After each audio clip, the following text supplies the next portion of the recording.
অপহরণ, বাল্যবিবাহ থেকে যৌন নির্যাতন, বাংলাদেশে রোহিঙ্গা ক্যাম্পে দুর্বিষহ জীবন। ব্রিটিশ সংস্থার সমীক্ষা রিপোর্টে বিস্ফোরক তথ্য। ছোট ছোট ঝুপড়ি, এগুলি বাংলাদেশে রোহিঙ্গা শরণার্থী শিবির। মায়ানমার গৃহযুদ্ধের চাপে দেশ ছাড়তে হয়েছে। দলে দলে রোহিঙ্গারা সীমান্ত পেরিয়ে ঘাঁটি গেড়েছে বাংলাদেশে। তাদের ঠিকানা শরণার্থী শিবির, কিন্তু সেখানেও এক ভয়াবহ জীবন। ইংল্যান্ডের সংস্থার সমীক্ষা রিপোর্টে বিস্ফোরক তথ্য। রিপোর্টে বলা হয়েছে, বাংলাদেশের রোহিঙ্গা ক্যাম্পে দিন দিন বাড়ছে লিঙ্গভিত্তিক নির্যাতন। মহিলাদের সফট টার্গেট করা হচ্ছে। অপহরণ, বাল্যবিবাহ, যৌন নির্যাতন, ধর্ষণ কিছুই বাদ যাচ্ছে না। অনেক সময় মহিলাদের জোর করে যৌনকর্মী হতে বাধ্য করা হচ্ছে। রোহিঙ্গাদের নিয়ে এই সমীক্ষা চালিয়েছে ইংল্যান্ডের সংস্থা অ্যাকসেপ্ট।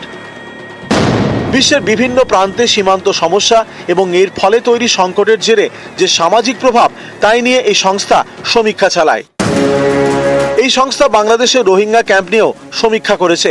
রোহিঙ্গাদের ঠিকানা ছিল মায়ানমারের রাখাইন প্রদেশ। সেই দেশে গৃহযুদ্ধ শুরু হলে রোহিঙ্গারা দেশ ছাড়তে বাধ্য হন, আশ্রয় খুঁজে পান বাংলাদেশে, কিন্তু তাতে রেহাই মেলেনি। সমীক্ষা রিপোর্টে বলা হয়েছে, বাংলাদেশের রোহিঙ্গা ক্যাম্পগুলিতে অনেক গোষ্ঠী রয়েছে। রোহিঙ্গাদের মধ্যেই দ্বন্দ্ব আছে। দুই গোষ্ঠীর বিবাদে সবসময় মহিলাদের টার্গেট করা হয়। রোহিঙ্গা পুরুষরাও নির্যাতনের শিকার হচ্ছেন। যখন তখন তাদের যুদ্ধে নামানো হচ্ছে।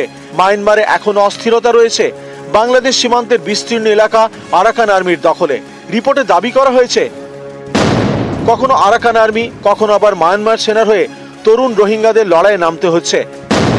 বাংলাদেশের রোহিঙ্গা ক্যাম্প থেকেই তাদের নিয়ে যাওয়া হচ্ছে। কেউ কেউ প্রাণ হারাচ্ছেন, কেউ টাকা দিয়ে মুক্তি পাচ্ছেন। কোনো ক্যাম্পে রোহিঙ্গা যুবকের সংখ্যা কমলেই সেই ক্যাম্পের মহিলাদের উপর নির্যাতন বাড়ে বলে রিপোর্টে দাবি। এই ভয়ানক পরিস্থিতি থেকে মুক্তি দিতে রোহিঙ্গা ক্যাম্পে শিক্ষা এবং সংস্কৃতির উন্নতির মতো নানা দাওয়াই দিয়েছেন সমীক্ষকরা।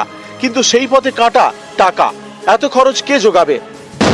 মার্কিন অনুদানের বড় অংশ রোহিঙ্গাদের উন্নয়নে খরচ হতো। সম্প্রতি সেই অনুদান বন্ধ করে দিয়েছে আমেরিকা। বিশ্বের সব থেকে বেশি রোহিঙ্গা শরণার্থী বাংলাদেশে। এতে সে দেশের অর্থনীতির উপর চাপ বেড়েছে। এরই মাঝে আর্থিক অনুদান বন্ধ করে দিল আমেরিকা।